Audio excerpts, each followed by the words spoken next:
It's 5, 4, 3, 2, 1. Yay! If it's 2024, it must be time to tell the damn story.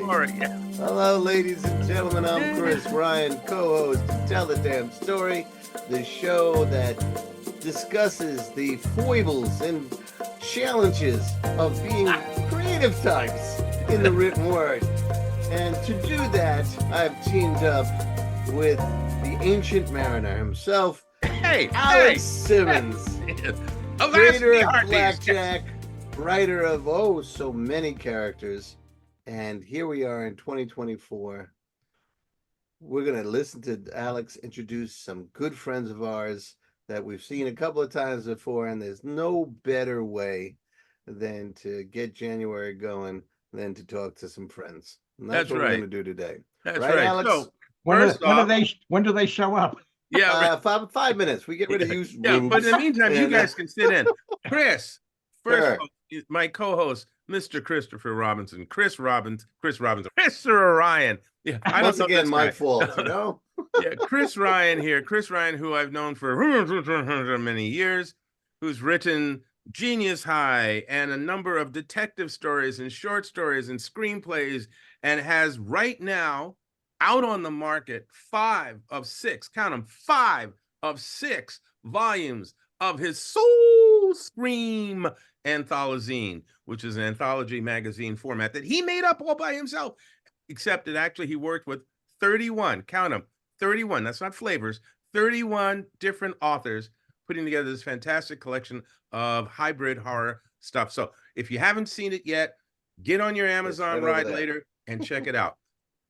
How you doing, Chris? I'm doing fine now that I got all those commercials there. Thank you very much. There you go. Alex. I got them all in there quickly. And with Chris and I today, returning for, I think, a third time, because they just can't get enough. The lovely Jeannine and the remarkable, irrepressible Tom. Yes, yay, Tom and Jeannine, yay. Tom Sniegoski and Jeannine Acheson, by the way. I just like Jeannine and Tom and Jeannine. It's just that's what it usually is. Yeah, like Sonny and Cher. Yeah, exactly. Just like them, except she's not as tall. And they are, as those of you who have listened to the show before or have written, or I'm not written, read anything of worth and value in the comics and graphic novel, and also screenplay, Tom and Jeannine are writers par excellence. We are. Fiction, horror fiction to some degree, too. Tom, have you written any sci-fi? No, I don't think I'm smart enough to write sci-fi. Okay, I'm not going to argue that. I don't know. That's his evaluation. Honestly, that is why I don't go near it. Okay. Jeannine, have you written any sci-fi? I have not. Not yet, huh? Not yet. But notice she doesn't say anything about her intelligence. She just says she hasn't yet. Okay. There you go. I'm honest. Yeah. So here you guys are. And one of the reasons Chris and I wanted you here is primarily to find out what the heck are you guys up to now? Because every time we talk to you, you are doing so many remarkable, fun, crazy travel type writing things. So what are you guys up to now that you can talk about? See, this is the problem. We were talking about, Jeannine and I were talking about this morning. All these, we've got like more projects than we could even hope to be able to finish, never mind do. Yeah.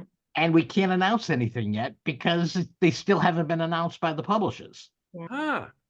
So Chris, you have a mystery here to solve.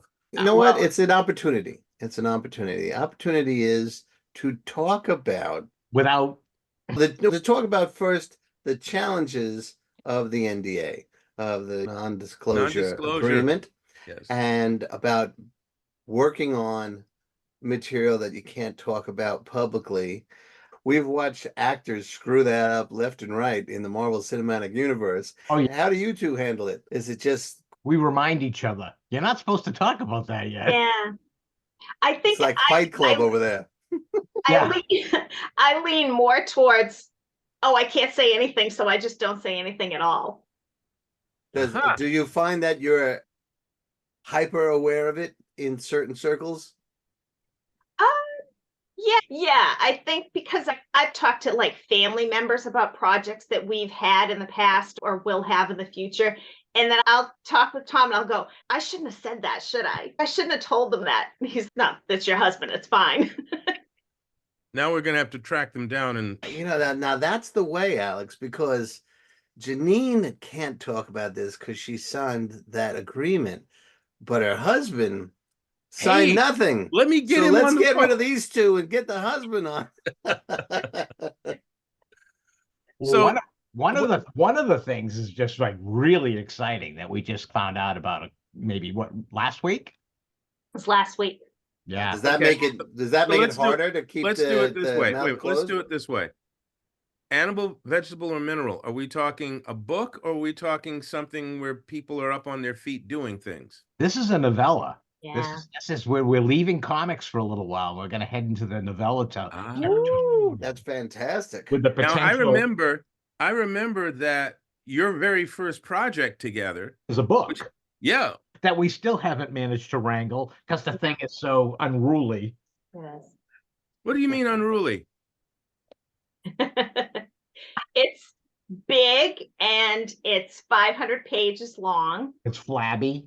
Yeah, it's a little flabby. It just needs to be whipped into shape. I think we have everything that we need to make it like a really interesting story, but it's So if it's has a lot of 500, fluff in it. if it's 500 pages, how many pages do you think it should be? Well, like, 25. it's 25. like 350, I think. About Like 350. a little of, I don't know, 250. that much. 250. Cut it in Two- half. Yeah. Yeah. Oh, without a doubt. What's the genre? Like supernatural suspense mystery. Yeah. Okay. Yeah, Okay. it was one of those things where I had to find myself pulling back on the kinds of stories that I'm used to telling because Jeannine kept freaking out saying, we can't go there. I can't do that. I don't know how, I don't know that. I can't do that. When did you start this project? COVID, like the beginning of COVID. So 2020. May Yeah. 2020. Okay, Jeannine, Yes. can you go there now? Oh, I can go there now. Yeah. There you go. All right, there we go. There you go. Look Oh, what come you've on. done, Tom. You've Come on, spoiled her. You've spend- corrupted her. Spend as much time with me as she has. We spent a lot of time together. Yeah, we spent a lot of time together. We do. Oh my goodness. She was so pure and so innocent. That was so funny at the beginning stages when we were like, Oh yeah. was throwing out there, would you be willing to maybe attempt to write a novel with me? This might be a nice way for you to break in, blah, blah, blah.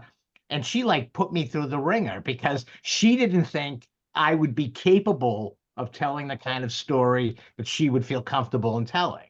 Yeah. So let's throw in a wee bit. I'm interested in this, but let's throw in a wee bit of background here, backstory, because there are folks, believe it or not, there are people who have not ever heard you interviewed on this show. I know it's hard. It's hard to fathom. That's crazy. Hard to fathom. It's crazy. But we got to tell just a wee bit of backstory. Now, how did you find this lovely young lady here, who's, by the way, married, folks? So if you really want to like read it, So am I. And so am I. he's So- married, she's married, but it's platonic in that respect. But You anyway, want me to Jeannine, do you want me to tell the story? Or you don't want to tell the story? I'll tell the story. All right, let's once upon a time. Once upon a time, in a nutshell, I had taught 7th grade for 15 years. And at about year 14, I was doing a unit with my students. And I needed an author who had books turned into movies. And Tom and I had gone to high school together. I remembered him, of course. I never forgot him. And so I contacted him because I knew that 3 of his Fallen books had been turned into movies for ABC channel, Family Channel. And so I emailed him out of the blue and said, hey, would you be willing to come and talk to my students? And so one day in 2019, it was 2019, he came up to Danvers, where I live, and talked to 300 7th graders for an entire day. And then we just kept on talking and had fun. And then the pandemic hit and I started writing with Tom, and then I retired. I left school.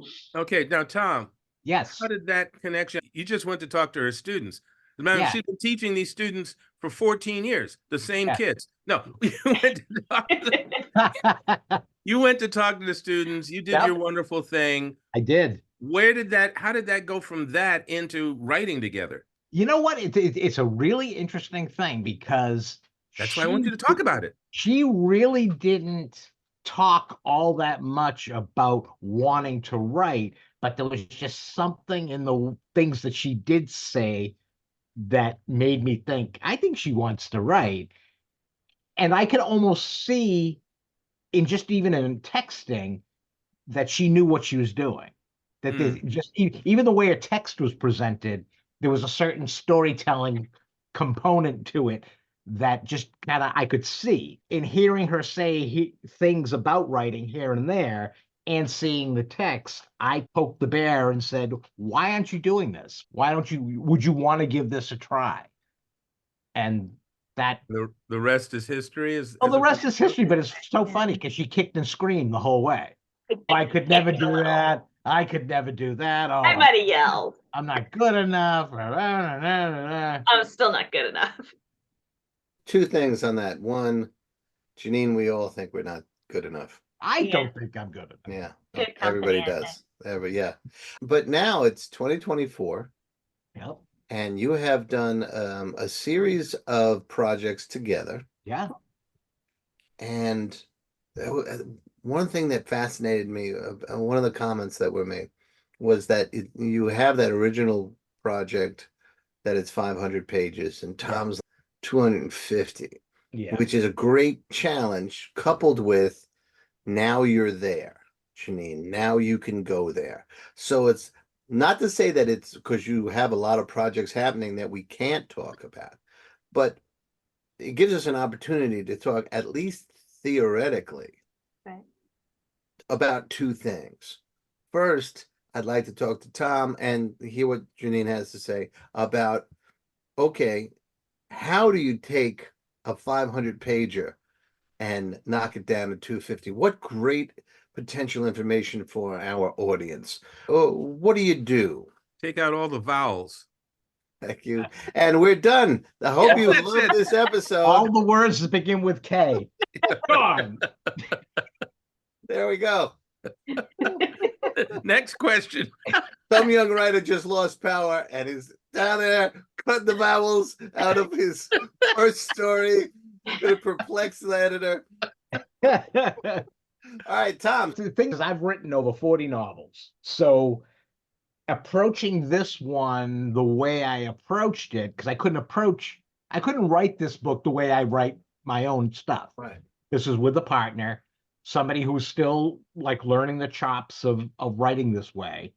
So when we would work on this thing, there was a lot of letting her go. If she was on a roll with something, I would just write. We would just write. Right. Just And that's how we got to 500 pages. That's how we what got an to exquisite learning experience. Yes. But Yeah. now we're in 2024, Yeah. and we're going to pretend, if you don't mind, for Nope. this exercise, that this book, this project did get interest and is something you have to handle. You know what? Maybe I'll flip it. Tom, I'm going to put you on pause for a second. All right. Jeannine, there's a big fat contract between the two of you and a publisher, right? And they're saying, but we can only do 250. That's the only pages we can do. So what is the first thing you would do? And then we'll go to Tom. The first thing I would do is go through and take out all the fluff. I think we based the two main characters on ourselves. Okay. They're high school sweethearts who come back together after 20 something years. But I think what a lot of Tom was talking about earlier was how when we were writing it, we'd get to a place and we'd want to explore the characters' relationship. We'd want to explore how they interacted now. And I think we maybe got off on a few tangents just because it was fun and because we liked the characters. And so maybe we'd go on for 3 pages when we only needed like a half a page. Okay, or maybe even not at all. So would you go from page 1 and read through it with a red pen, or is that what you would do? That's what I would do. And see I would how just much you cut out jump that into way. the document and start taking stuff out. Okay. Yeah. Now we're gonna put you in this booth there. Hold on for a second. Tom, not so much Yes. reacting to what Jeannine said, but how would you do it, having I 40 think under the belt? I think she's off to a good start because I think there was a lot of us exploring and playing with language Mhm. and exploring character and character definition and the whole nine yards. I think going through that and cutting away some of the fat and finding what's necessary and what isn't necessary, that would probably eliminate a lot. Okay, so now the I'm going to push you to go a little deeper. Okay. How do the two of you, what's necessary and what's not necessary? For some of our audience, they don't have the 40 book experience. Right. How do you know? That's such a gem of information. If this was totally me, my solo type experience with my Mhm. other books, I would approach it completely different. I would probably look at it and just know, that's not helping my story at all. That's not relevant to the story. Okay, could you expand on that? What do we mean helping or relevant to story? Are you talking about advancing plot or Yeah. I think no matter what you do in your story with your characters, it should be teaching you something and moving you forward. Okay, that's that the teaching you is a great little Yeah. detail And and moving you forward. yeah, and when I Yes, say teaching, I'm saying, what are you learning right. about the character or the situation the Gotcha. character is in or Mhm. the environment that the character is in? That would be me. But Okay. working with Jeannine, I would use the same mindset, but I would want her take. So now My we're going to go over to Yeah, because Jeannine. my opinion on what's necessary and what's not necessary might be completely different with her. She may say, I really like this because of this. And Right. it could be an angle that I didn't think of. So Now, Jeannine, there's also that chestnut of you have to be able to kill your own babies, Yeah. right? And For- Mr. 40 books in, he's got a lot of blood on his axe. He's I used kill to a, it, right? a lot of Yeah. But babies. A lot of how babies. about Broadsword. baby slaughterer? But for you, how would you deal with cutting out a scene or an exchange or a character moment that may not teach us, Tom says, or may not move it forward, but you really love that moment? How do Yeah. you do that, Jeannine? We've had this. We have had this. We've had this already. Yeah. I think I'm probably not as good at it as he is, but I think I'm a fair editor.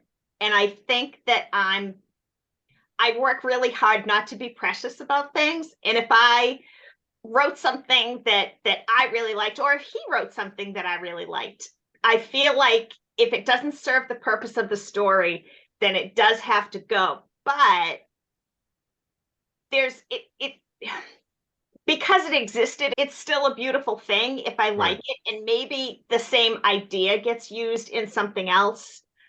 I feel like once it's existed, it never really goes away. It might not Right. work in that story or in that Mm. novel, but it might show up someplace else. So We'll save it as bonus ask, material for right. Yeah. I'm gonna ask you how you avoid being precious, and then I'm gonna talk to you. I'm gonna mention to see if you two have the same technique. I'm gonna mention a technique that I found very useful. So first, how do you avoid being so precious? What advice can you give a newer writer about that? Because Tom will say, go through 40 books. Yeah. But what Yeah. would you say? How do you avoid that? No, I kind of figure if I've done it once and I really like it, I figure I can always do it again for something else. Okay. If it truly doesn't serve the book or the message or the Right. plot or the character, if it doesn't show something, if it doesn't have true value, then it has to go. So let me So go. I'm gonna give her. I'm Let gonna me go give a her little that. granular on this because Tom said this circumstance actually came up. So there was a circumstance where there was a piece of writing that you obviously felt close to or loved or whatever, Yeah. and you had to go through that process and Yeah. say, no, send this one off down the river. How did that feel for you, Jeannine? How did you get there? Can Trying you to take remember us which through one the this steps? was. You know what? I don't remember what the scene was, but I remember it was not easy for you. So how do you remember it, Tom? I don't remember. I Yeah. don't remember what it was. It was definitely in the 500-page monster. I know that. But I remember in her going, "Oh, but I really, I want, but it's so." But and then she got kind of mad. I remember her getting. So, I do. I remember her getting a little bit like bent out a of shape. little bit like that. Yeah, That, like, you know what? If she made that face, I would keep it in because that face was precious. Yeah. I'll give a trick that I use, and I'm sure Tom knows. Oh yeah, we do that. But you might do that as well, Jeannine. But for anyone out there, I open up a file that I call extras, whatever the project is, Simple Rebellion extras, and anything that I think has to get cut, but I feel a little tied to it, I take it, put it in there, and my record is perfect. I have never gone back and taken any of those things oh, out that's again. interesting. Yeah. But Like the island of broken toys. yeah, it's just psychologically, it's so much easier to say, I have it there, it's safe. I need it. Yeah, and it's there until in case I needed to go back to it, and I have never gone back to any of those things. Oh, how And is- that seems to be very helpful. So hopefully that'll help you. yeah. Okay, wait, I want While to go we're back. cutting down 500 to 250 pages. No, I want to go back. I want to go back. Uh-oh. She got mad. She got mad. Go ahead. He's Go looking. I ahead. tell you, he's looking It's for drama possible, today. though. I am trying my best, but he is looking. No, this is interesting because I have seen people trying to work together and it's gotten coyote ugly. They, Oh, yeah. they can't work through it. This Yeah. is an excellent lesson here. So Yeah, I she got mean, mad. Yeah, she got mad. And I think time served us a little bit better because I don't think it was something that was done right away. Probably not. No, I think this was something that kind of lingered for a couple of writing sessions where I could tell she was pissed off that I felt that needed to go. I wish I could remember the specific. Yeah, because we're not very specific here. So I don't know if it's really I don't remember the specific. It's a 500-page monstrosity that we've Did you written. just delete it? Or did you do what No, Chris I think it might have been deleted. I know we have multiple copies of the novel in some in Google Docs and you have some in Word. So the original monstrosity still exists in all its glory someplace if we ever had to go back. She gave me water. You don't remember this, Jeannine, but you do remember having to struggle with letting go of such and eventually being able to do it. Yeah. So here's the question. How do you get past the emotional agita or pain or frustration and continue to work together? Because you guys have been working together for 4 years. And I know you respect Tom and he respects you and all that. But sometimes when you're dealing with the thing that you created, there's a certain amount of preciousness involved. And it's husband and wives have fought. So what do you do? How do you demonstrate the yin yang of this relationship? It's funny because when we first started writing together, I always had in my mind, and I think I probably said this to you too at one point or another, Tom, like I would always defer to him because he had more experience in writing novels and short stories and comics and everything else. But I feel like because you're such a good teacher,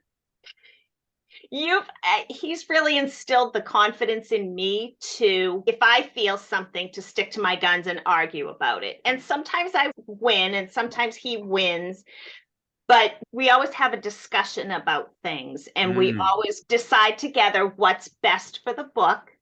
And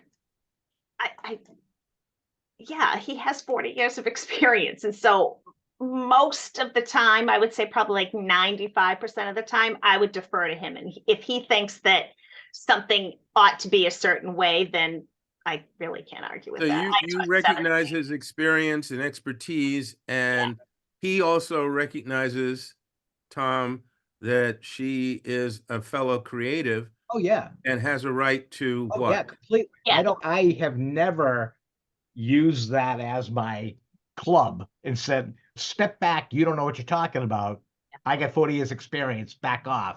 Absolutely never. I respect 100% everything that she says and just hope so mutual respect is a big factor. in collaboration, Yeah. You can't not have it. Okay. You won't have a collaboration if one person feels they're superior to the other person. Yeah. It There won't you happen. go. No, And you heard it here first. no. We were talking about that this morning, actually. We're talking about the collaboration process. And I said to her that if I look at my career, there are probably times in my career where I would never even have attempted a collaboration because Mm. I just was not mentally in the place where I feel I could give what would be necessary in a collaboration. So when she came back on the scene and I was recognizing her talents and things like that, it's another period. Mm. It's not Tom from 10, 15, 20 years ago. It's Tom in the now. And Tom is more prepared and ready and interested in This is pursuing classic Tom. classic Tom. Is that what that is? All right, I'll go with classic Tom. But yeah, it's a Tom much more willing now to do this and have fun with it, Mm. as opposed to the Tom that probably wouldn't have thought it was fun 15, 20 years ago. It's interesting that Tom, the Tom willing to collaborate, Yeah. met Jeannine, but it met the Jeannine willing to take a chance on her talents. Because 10 or 15 years ago, you may not have felt that way, Jeannine. Right. I would have been too damn You busy. know? I would have been too busy to pay attention. Yeah, Yeah. again, it's that idea with creativity that sometimes things happen, whether it's fate or whether it's inspiration or and the collaboration happens at the time it's supposed to happen. Mm. The character that was supposed to be a one scene character keeps coming back and solving problems. Yep. These are things that it's best for creatives to be open to. Yep. Can you speak on that for a while? How do you keep that avenue open? Jeannine, how did you open this after so many years of a teaching mindset? And then Tom, how do you keep it open after killing babies for 40 years? Wow, that's going to be. Don't put There's that on an a t-shirt. outtake, huh? Don't put that on a That's- t-shirt. I think that's the line we use for the advertisement. There you go. That'll That's the get promo. Tom kills babies. people to listen. Yeah. I had been in education for about 15 years. And when I had gone into it, I had changed careers from the legal field, and then I went into education. And I always knew that I wasn't going to teach until I was 65 or 70. I just knew I wasn't going to stay in it that long. I just didn't have the desire. I loved it and I was a good teacher, but I knew I wasn't going to do it for another 30 years. And I had been a little bit disillusioned with teaching. I had reached my limit. My district was going in a direction that I really didn't agree with. They were using a lot of like canned programs to teach English, and that's just not me. And I had been thinking about retiring for a while. And when Tom came back into my life, and he and my husband, I think within days, said, you probably should be writing. And my husband said, you've been looking to retire. You've been looking to leave the profession. Maybe this is what you're supposed to do. Because I knew I wanted to retire, but I needed to have something else to do. I didn't want to just not work or not do anything. And then he came back, and it was almost like, I don't know, like heavens opened up and said, you realize this is what you're supposed to be doing now. This is the next chapter. This is a Jason and the Argonauts moment, folks. I just want you to know this is, by the way, this is an Alex Simmons Wayback Machine moment too. Time machine has kicked The in time there, machine, ladies and gents. because the old movie Jason and the Argonauts, which came out somewhere in the 60s, I love that. Love that. The gods are playing chess with Jason's Yes. life down there on Earth. Mm. And I can see you guys going about your business and everything, and Athena and Zeus sitting there going, that's Tom over there, right? Yeah. That's Jeannine over there. Yeah. Watch this. Yeah. What's so funny, Alex, that you should say that, because that's exactly the kinds of things that have been happening. Yeah. Like things that we can't Since even. the very beginning. Since the very beginning, things like we Submitted can't for your even- approval. Yeah, we can't You even- know? stuff that when you hear, when you hear it happening, or when it happens, you go, did that just Yeah. really just happen? That's really cool. That's how strange Yeah. some of these things Yeah. have been. I also am a big proponent of the exciting evolution of people. And we can hear from Jeannine that she has evolved from legal to teaching to writing, and that's just fascinating. And Tom has killed 400 million babies. How did that kind of savage cruelty open up to the wonderfulness of Jeannine? You're standing there soaked in blood, axe and sword in hand, and here comes Jeannine.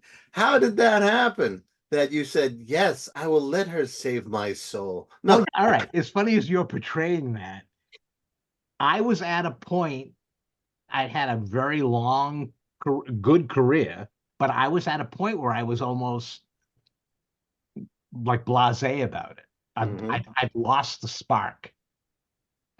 So I would get an assignment, I would get work, and I really just was going through the motions with a lot of it. this And was a rebirth. I'll cut that out, Tom. Don't worry. Your clients will never hear that. I think it's actually very important because I don't think I would have admitted that until At the time. all this stuff with Jeannine has worked out so well. So she saved me more, just as much as I saved her. And Jeannine, all those babies are thankful. They are. Yes. I've So- killed a few babies too in the past few years, which She is pretty has. Which, You you said know, proudly, by the way. I want you that's to notice very that. proud. yeah. Yeah. That was a little darkening of Jeannine there. I've killed Well, babies. You have no too. idea. Remember, she said she can go there now. Really? She is ready to go there. She doesn't me- want ready to to go there. Let me me ask having all. this. You don't want me having all the fun. Yeah, let me ask this. There are people that I have met in various careers in industries where you meet this person, you go, yeah, I believe they do that. Or, yeah, I see what their life or their career has done to color their persona. You're like an elf, Tom. You're like a playful elf. And Jeannine's Susie Perky. And yet you guys are writing about blood and horror and stuff like that. Where is that coming from? How do you tap into that? How do you write about fear and terror? How do you do that when you exude such warmth and fun and Maybe ability? that's why. Maybe that's why. Yeah. Maybe in our normal existence, we're these relatively cheerful, decent people, but we can tap into that dark side. That we can. Or we're just really good actors. That could be it too. I You'll don't never like know. that smile that she had on her face there a moment ago. Yeah, you'll never know. Tom, is that why you're in a separate? No, okay. Because Mondays and Wednesdays they're in the same room. Yeah. No. Jeannine, put the knife down. Put the knife down. Step the away letter- from the axe. Put the letter opener down. Yeah, right. I think a lot of that, I've always, even as a little kid, I was always fascinated with like dinosaurs and the black and white Universal monster movies. And that was always my fixation. Like as soon as I was exposed to it, that was it. That was going to be and it's never stopped. It's never stopped. Jeannine, Whereas Jeannine, I think there's been a lot of me, hey, take a look at this. Hey, how do you like this? What do you think of this? So there's a lot of stuff that she had never been exposed to. Yeah. That I said, what do you think of this? And I think I think I've opened up her eyes to a lot of things that she wasn't paying attention to before. okay. But I think even for years, like when we were in high school and we were like going to the movies and seeing all the movies that Tom wanted to see, because I wanted to see the high school kid movies, and he was like taking me to, I don't know, Clockwork Orange and stuff. Oh That man, was- Jeannine, that's a price to pay. Oh my God. It was, yeah, we saw some pretty dark stuff, but it stayed with me and I always remembered it. Scarred And you. Yeah, things like that. And I remember watching Doctor Who. Sure. And it was funny because when my kids started watching Doctor Who recently, when they were home like 10 or 15 years ago, they would be like, oh, this is the mom. Have you ever seen Doctor Who? I'm like, oh, of course I've seen that. And I'd spout things off and they're like, how do you know about this? I'm like, I watched that in the 80s.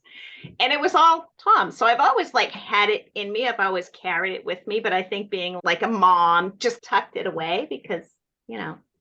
But now she can use it again. But now I can use it again. Is there any place else as a writer you'd like to go, Jeannine? I think I'm currently working on a short story of my own that I would probably describe as like a ghost story. And the stuff that I've written prior to this is not horror or ghosty. So I'm interested in digging into that a little bit more and seeing if I can scare myself or scare other people. How do you scare yourself when you're writing, either of you? Want me to answer that? I have to think about I think you have to find what frightens you. Yeah, I think you tap into the thing that bothers you the most and you don't shy away from it. You confront it head on in the work.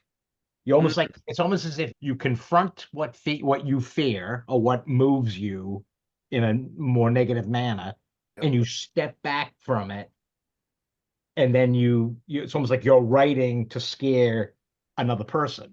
But it is you that you're doing. There's a writer, college professor, Tim Wagoner. Yeah, I know Tim. Who has a great couple of books, Writing in the Dark, for those who are out there and say, how do I learn to do that? He has exercises on top of exercises, on top of skeleton heads in those books that taps into exactly what you're saying. And by the more what scares you, the more you tap into the universal fear. Yeah. And the universal love and all that sort of stuff. There's an active spectrum that you tap into. I remember when I first started writing my Remy Chandler series, I refer to that as I put my big boy clothes on because it forced me to go to places that I did not want to go at all. It was like emotional areas that I knew that in order to tell this story the way this story needed to be told, I had to go there. And it was not necessarily pleasant. At first, it was almost like it bothered. There was a lot of bother there. There's a lot of like twitchiness to have to. You're kicking up things. You're being forced to look at stuff that you would rather not. And then personify that. Yes. As an actor, especially in some of my more interesting roles, there was one character I played, it was a Shakespearean play, and I played this abysmal, despicable, vile human being. Is that Titan? And you have Titus Andronicus, yeah. Andronicus, yeah. And I had to not only instigate or orchestrate the rape of one person, the abuse of another, and it's just, but I had to enjoy it. My character loved this sort of thing and felt even more powerful because he could bring all of this about. And I remember in rehearsing for it, there were parts of me that were going, geez, my skin started to crawl. Yeah. And I had to remind myself why I was doing this role and the fact that it was a challenge. You can play safe. You can play the stuff that's like right here, the pablum, or you can roll up your sleeves and really get into some stuff that's really going to take you, like you said, other places and see if you can pull it off. Can you do it? Because it's not really you. Right. So can you convince people it really is? And once I got into that mindset, then you tap into things that, okay, I'm just not going to enjoy the concept of raping somebody or arranging for a rape, but I could think of things that I did enjoy and then use that as the feeling that's going through my body as I'm saying these words and seeing these things. And it was funny. There was one performance, it was over, I went through the dressing room, I'm coming out, and there's the jointed line. So there's people from the audience standing there by the dressing room wanting to talk to some of the actors. And there's these two ladies, I remember them. One of them is practically just giddy. She's, And I'm looking at her, and her friend next to her looks like she's got a knife, and she's just waiting for me to get close enough. And so the giddy one comes over and she says, "Oh, I just had to tell you, we just saw the production and it's just great." She goes, "Tell him." And her friend's giving me dagger eyes. And I'm waiting. I'm thinking, is this going to be something racial? Is this going to, what's going to happen here? And she goes, "I hated your character so much. I wanted him to kill your child." And I went, "Thank you." And her face dropped. I said, "That means I did my job." Yes. Yeah. Yeah. Chris often says this, and I mimic him when I say it, but Chris often says it. You serve the story. Yep. Yeah. That's what you do. You serve the story. You do what you need to do to get that across, to lay that out so that it registers at 100%, and then you let it go forth and do its thing. But it's amazing how much of a struggle it is to get there. Yeah. You spend so much time. I can, speaking from experience, I spent so much time not wanting to go there. I would do anything to avoid it. I think I even attempted to tell the story another way. So I didn't have to go there. When you went there, was there any Residual. retaliation? Yeah. Because it was very Spiritual or psychological? very cathartic. Okay. I think I found that almost like that emotion, like tapping into those emotions, Release them. ended up being good. It was almost like a repressed Yes. part, like something that you'd like put in a box and slid away. It was no longer that thing in the shadows anymore. Yeah. Exactly. Yeah. Exactly. So I want to use that to ask Jeannine, have you found a way to tap into the darkness? Yeah, I don't have a problem with that. That was scary. Jeannine's scaring me left and right today. It was the confident of the smile and the little glint in the eyes. Like, I don't have a problem with that. And you wonder how I deal with this. So can you say Watch more? back. Yes. When we were writing our novel, there was a scene where the main character is reliving her last moments with someone who has passed away. And I remember after we wrote that scene, and I think I had probably written a little bit more because I think I had it fresh in my memory. And I look up and we were over Zoom and Tom was touched and he was like, that's like, where did that come from? I'm like, yeah, I had that. And that's really good. Like, how do you feel? I'm like, I feel fine. We ready? Like, we're moving on or what? And I think he was just. But you got to remember too, Jeannine has a very powerful personality in regard to wanting to keep control of a situation and of a moment. So I would imagine my emotion of reacting to what she wrote, there was probably something very similar going on underneath that skin. Okay. What, for me? Yeah. Yeah. You don't tap into emotion like that and not experience it in some way. I remembered it and I wrote what happened to the character based on what had happened to me. Yeah. You can't not relive that. But it didn't, I don't know, it didn't tear me up inside or anything. It didn't make me want to, I relived it. I wrote it. I moved on. That's amazing. I didn't feel it the way you felt it in writing that. Interesting. Have you, Jeannine, found yourself or the two of you writing? I know early on you're like, I can't go there. Have you found an area where taking that chance and going there stays with you, or are you universally able to compartmentalize? I compartmentalize pretty well. I find that once I experience it, it's there.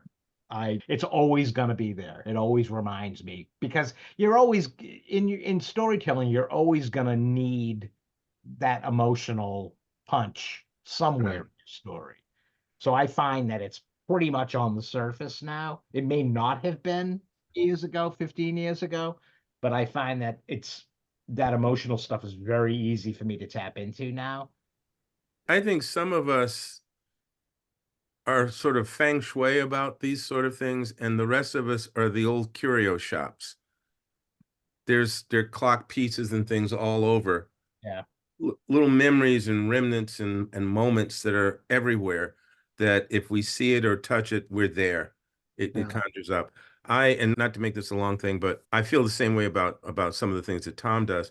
There's a moment when I guess I was maybe 5 years old, and my mom and I were renting out a room in another person's long railroad apartment. We had this one room, and the woman whose apartment it was had an adult son who had a German Shepherd dog. And that dog and I were inseparable. Wasn't my dog, but he loved me and he seemed to like my mom. And to make the story rather quick, the son was a piece of work and had attempted at one point to be inappropriate with my mom, and his own dog got in the way and protected my mom. So the dog protected my mom, but once my mom was no longer in trouble or anything like that, the dog wouldn't protect himself against his owner. The owner, the guy, would kick him and abuse him and everything. And eventually he was injured in such a way that the ASPCA had to come to take him away. I can remember where I was standing in the apartment when the front door opens and the ASPCA man, who was white, I was living in Harlem, so it's everybody else, other human beings there are black. This nice guy in a uniform, a button-up shirt, slacks, matching color, like a sort of a beige color. There were some buttons, there was a tag somewhere, is leading Duke, this hefty German Shepherd, with his head down, leading him out the door. And he turns and he goes down the hallway, and I'm still standing here, and I can see the railing for the stairs. And then I know he turns and he must be going down the steps, because finally his head comes into view and he nods to me and he says, "Don't worry, we'll take care of him." And I can still feel the tears crawling down my face. I cannot see anything else. But there are moments when that memory comes back to me and I still see it.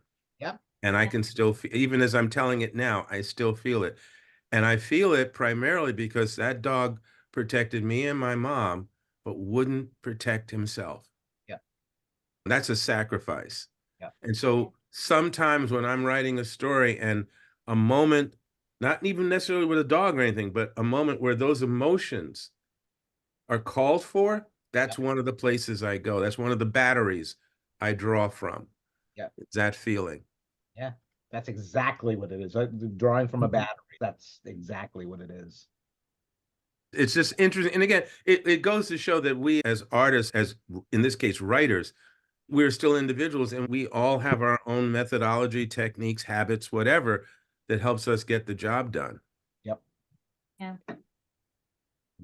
But that as a newer writer at the time, I didn't want to go there. Mm. I didn't want to have to experience that again. Those types of emotions. I didn't want to. It's almost like you didn't want to expose yourself. Right. But Jeannine, you have had so many different experiences, especially in the classroom, where the use of emotions or seeing what the children are going through and all that sort of stuff. I can understand how you were able to tap and move on, because in a teaching environment, you have to handle that situation and it cannot reflect the rest of the day. So I really understand where you went with that. And it's fascinating to see how people work. For some of our new listeners or people who joined us very late in the expanse that is Tell the Damn Story. Chris was a teacher for 30 years, high school and writing and literature teacher. So he is speaking from experience, and Jeannine did it for 15. So they have walked similar halls. Yeah. That's funny. So I've been struggling here. I have to commit to both of you. I've been struggling here the entire episode because I so want to talk to both of you about 2024. But We can't. One Yeah, of the you've done things really nicely getting How can around we it. do Go ahead. that? Go ahead, Chris. one of the things we can allude to, I can't give Ooh. specifics, but Illusions. it hopefully our excitement over it will be understandable without Mhm. giving specifics. Do you want me to tell a little bit how that came about, Jeannine, or you want to? Yeah. You Oh, want me you to tell. do it? Yeah. Yeah. I I like had her perky. I do so enjoy her perky. I want to smack Perky. Um, I had worked with an artist named Tom Brown, Mm-hmm. who's a British. He lived in Maine, but he moved to England, and now he's a citizen of the UK. There you Mhm. go. Fantastic artist if you're not familiar with him. And he reached out to me out of the blue one day and said, "I'm doing work for this small press publisher who are wonderful people to work with, and I want to keep working with them. Would you be interested in writing a novella that I could illustrate, that I could do some drawings?" Okay. I was like, "Oh," because I've been pretty much immersed in comics for the last Sure. couple of years. So I was, oh, yeah, I might be willing to do that, because I immediately was thinking of my partner there who loves that kind of stuff and comics, but she likes like the more literary stuff as well. So I filed it away. I don't even know if I mentioned it to you right away. I don't think you did. No, because I didn't think anything was going to come. I didn't think anything was going to come of it.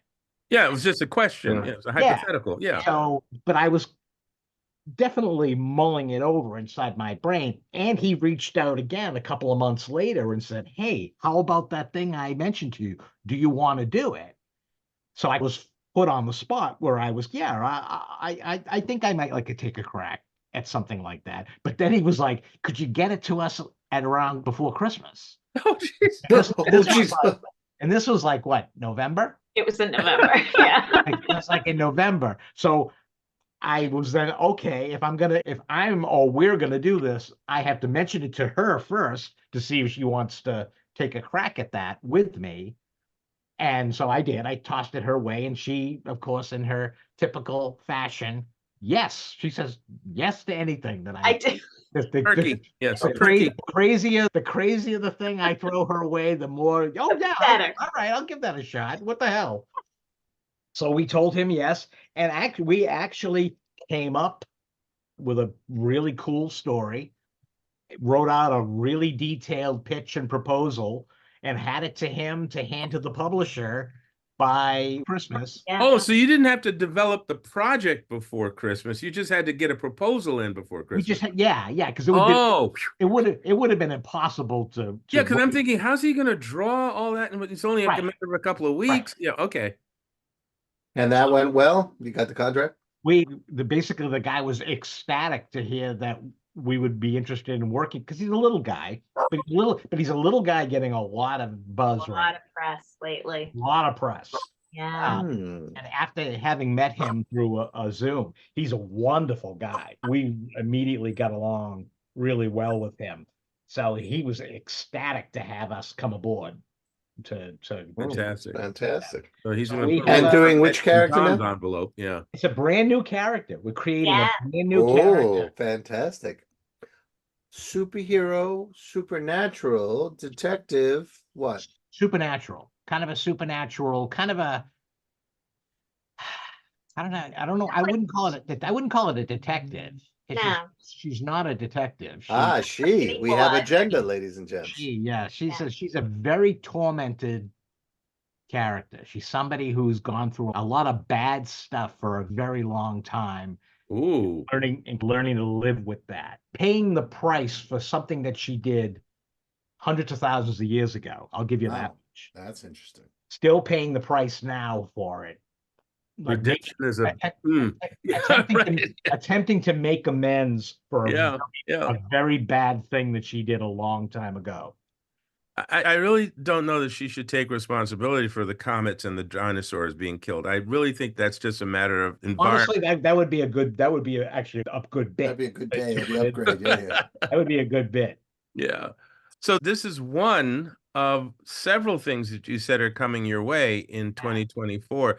Any of them Can you project when we, the public, When might they'll come see our them? Will way? we see them in 2024, or are they going to be later than that? Or One of them comes out in July. Why? okay, So That's that, so we'll be able a to. new series. Yeah, that's a Mini-series. yeah, that's a comic book miniseries. and so we could talk about that down the line. Yeah, Yes. probably Okay. relevant. As soon as it's solicited, Probably in March, I think. maybe. Isn't that one? That's when our editor said he needed, Right, for solicitation. yeah, copy. for solicitation. So it'll be solicited in March. Yeah, but people Okay, won't so- see that solicitation probably until like May. April? Oh, April and May. Okay. April, May. A couple months ahead. Yeah, it's 2 months. Well, keep us posted on that. Yeah, oh, Let us definitely. know. and and at then- that, and at that point, hopefully the novella stuff will have been announced also. Oh, good.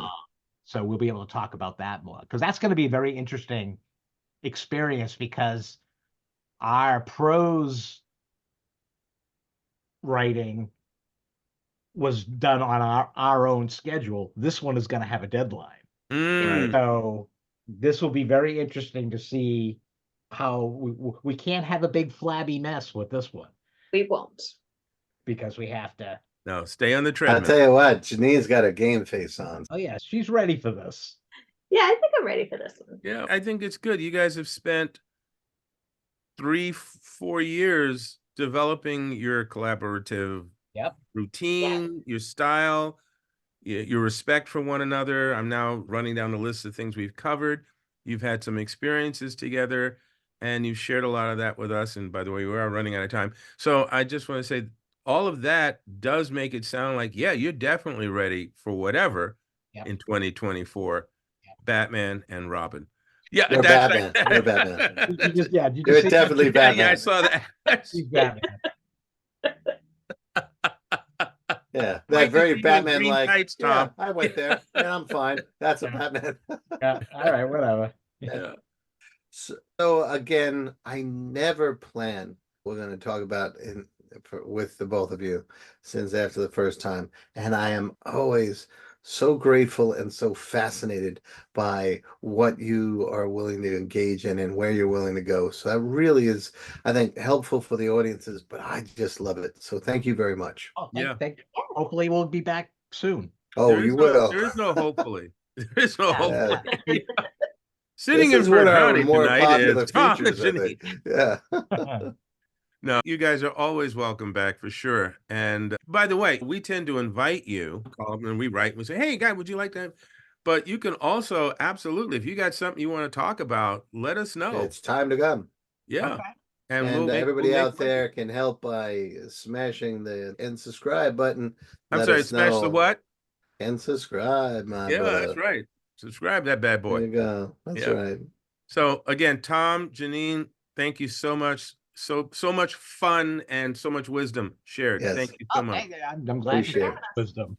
We'll see you very shortly. Yes, Yes. in a matter of weeks, if you want to think of it that way. That's And fine. everybody else, please leave your comments and questions for us. And if you have anything you want to ask these two, Yeah. leave your comments from us. Also, I'll leave a link to the websites in our comment section so you can find them on your own. Yep. But either way, do come back next week because we still got more good time wisdom for you so you can tell your damn story better. There you go. All Take right. care, everybody. Peace.